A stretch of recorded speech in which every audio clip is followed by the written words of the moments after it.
കോൺഗ്രസിലെ സ്ഥാനാർത്ഥി പട്ടിക വിവാദം മാധ്യമ സൃഷ്ടിയെന്ന് ആവർത്തിച്ച് പ്രതിപക്ഷ നേതാവ് വി ഡി സതീശൻ.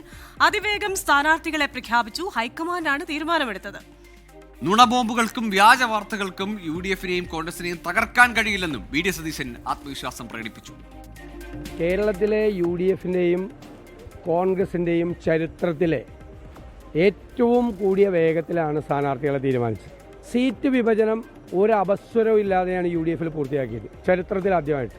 ഇവിടെ 48 മണിക്കൂറിനകം സ്ഥാനാർത്ഥികളെ നിർമ്മിച്ച് പൂർത്തിയാക്കി.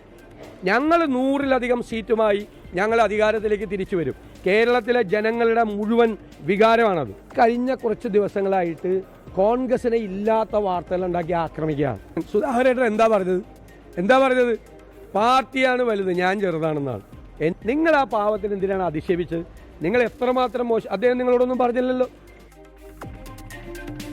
സ്ഥാനാർത്ഥി പ്രഖ്യാപനത്തിൽ കാലതാമസം ഉണ്ടായിട്ടില്ലെന്ന് അടൂർ പ്രകാശ്. അനുമതി ലഭിച്ചാൽ കോന്നിയിൽ മത്സരിക്കാമെന്ന് ആഗ്രഹമുണ്ടായി.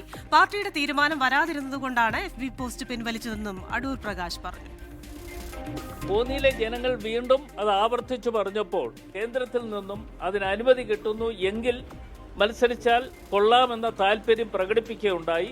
MP-മാർ തൽക്കാലം മത്സരിക്കേണ്ടതായിട്ടില്ല എന്ന തീരുമാനമെടുത്തു. കക്ഷി രാഷ്ട്രീയത്തിന് അതീതമായി എന്നെ സ്നേഹിക്കുന്നവരുണ്ട്, എന്നെ വിശ്വാസത്തിലെടുത്തവരുണ്ട്.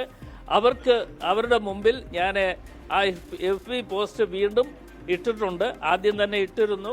അപ്പോൾ അത് ഒരു ചെറിയ കൺഫ്യൂഷൻ വന്നു എന്നുള്ളത് കൊണ്ടാണ് പെട്ടെന്ന് പിൻവലിക്കാൻ ഞാൻ തീരുമാനിച്ചത്.